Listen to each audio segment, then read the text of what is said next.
What should we do? We definitely don't have towels for all of this. I'm sorry. It's okay.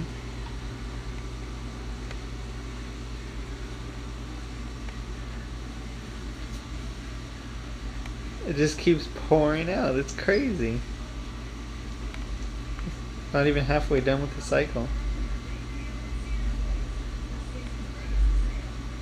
Oh my goodness, this puddle is huge now. Alright, let me clean it up.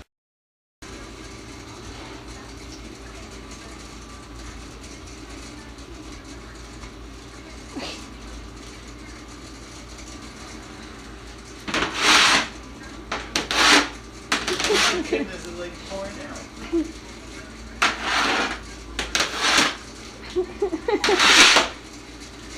I'm sure people do this all the time. I'm sorry. I didn't mean to.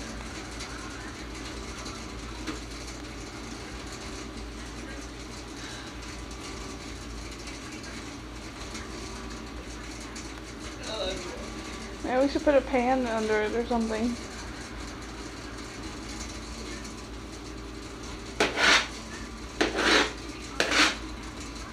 You're gonna have to move out the fridge and get all the water under.